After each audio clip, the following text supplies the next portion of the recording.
Eugenie Sage. Tēnā koe, Mr Speaker. Tēnā Thank koe. you.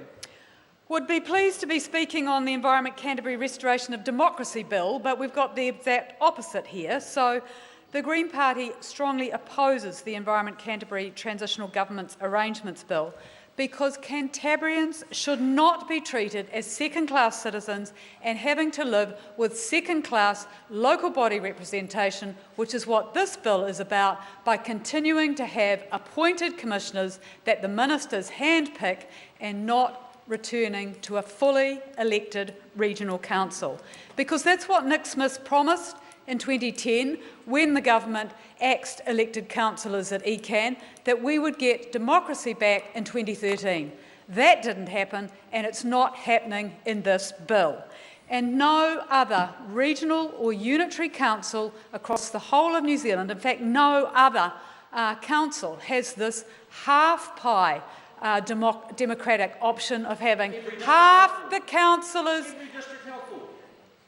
The Minister talks about district health boards. The Minister doesn't seem to realise that most of Environment Canterbury's funding comes from rates, and that there is a constitutional principle of no taxation without representation, whereas district health boards receive a major chunk of all of their funding from central government through taxes rather than rates. So district health boards are not an appropriate model.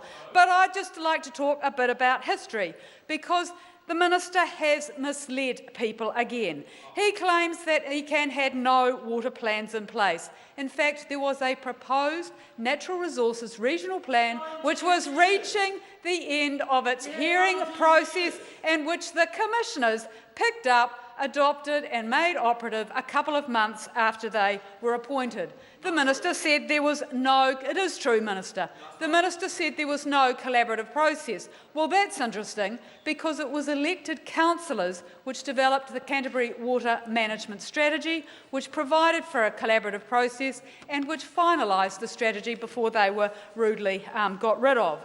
The Minister claimed there were no prohibitions on water takes in red zones. It was an elected council which recognised that groundwater was being overused and which established the red zones and was moving to actually restrict additional takes from those. So, Mr Speaker, this whole process is undemocratic. The regulatory impact statement highlights that there's certainly no certainty that we will even get democracy back in 2019, because it says, it contains a statement, in the long term, if the planning frameworks for freshwater management and earthquake recovery have been affected as planned, this model would provide a mechanism for transition to a fully elected council. There's a big if in there, and given that the Minister promised democracy back in 2013, that didn't happen. We're not getting it back in 2016 when the local body elections occur, and there's no certainty that we'll get it back in 2019 either. And, Mr Speaker, there is no justification for Cantabrians being given this half-pie model that the bill sets out. Why is that happening? It is, of course, because 60% of the water that's allocated for irrigation in New Zealand is done in Canterbury. So the government wants to keep Environment Canterbury under its thumb by appointing commissioners, and that whole water issue is why the government got rid of councillors, because it was an elected council which increased the flow regime for the Waimakariri River. The directors of Waimakariri Irrigation New Zealand objected to that. How dare elected councillors move to improve river flows to better protect the health of rivers? So they lobbied government, and along with councils resulted in the councillors being removed. Under this bill, Mr Speaker, we will have a halving of the level of elected representation that we had in 2010. In 2010, we had 14 elected councillors. This bill provides only 7. In 2010, Christchurch citizens elected 8 regional councillors. Under this bill, they will elect only 4. We are returning to what Peter Dunn has called the days of the squatocracy, where a vote in rural areas is worth more than a vote in the city.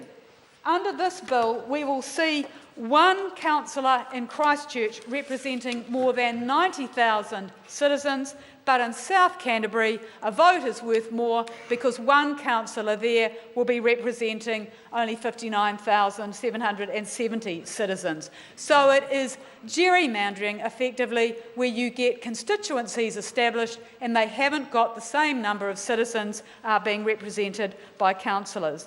So what do we have under this bill? We will have our second largest city only being able to elect 4 regional councillors, and that contrasts with the 20-odd councillors who are elected in Auckland and the 13 over the whole of Greater Wellington.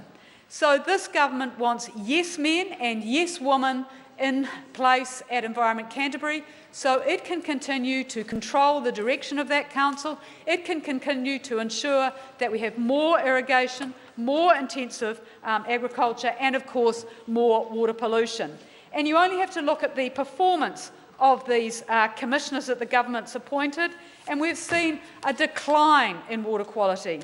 At recreational sites, recreational bathing sites on rivers, in 2009-10, 74% of those sites were suitable for swimming, but in 2013 that had decreased to 67%. So water quality for recreation has declined under the commissioners. They haven't improved water quality. They've certainly made it easier for irrigators by allowing more takes, but they haven't improved it for recreation and for swimming. And this whole model, Mr. Speaker, the ministers have said that the commissioners have made good progress, and yet in the regulatory impact statement it says that the implementation of the National Policy Statement for Freshwater and the final chapters of the Land and Water Regional Plan aren't expected to be completed until at least 2020. So we've got a double standard here. We have had the commissioners in place for 5 years, and yet they are being allowed another 5 years to finish the planning process, to have a second-generation regional plan, when that was at the heart of the minister's misplaced criticism of Environment Canterbury in 2010. And I think it's worth reminding the House, Mr. Speaker, that Environment Canterbury back then was dealing with more application for water takes than all of the other regional and unitary councils in New Zealand combined, that there was no national guidance, no national policy on fresh water to help provide that assistance to the council. We only got that last year. So it was dealing with a situation by itself with a failure by successive governments to provide the guidance which the RMA intended. So we have the commissioners continuing when, if the government was really concerned, genuinely concerned about continuity, there would have been other options. The government could have provided through this bill for elected councillors to return in 2016 to have a fully elected council, and for the commissioners to be contracted as advisors, some of them for a period after those elections, and to continue without having the right to vote.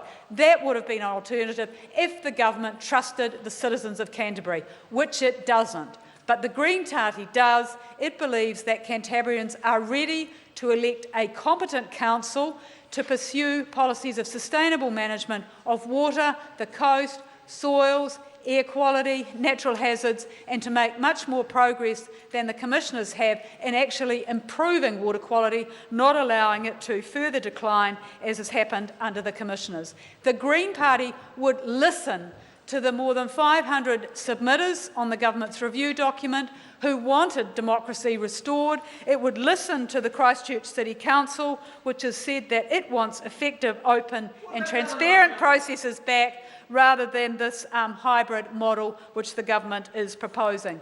We oppose the bill, we oppose the truncated Select Committee process, and we want the restoration of democracy in Canterbury. That's what Cantabrians deserve, not this half-pie model.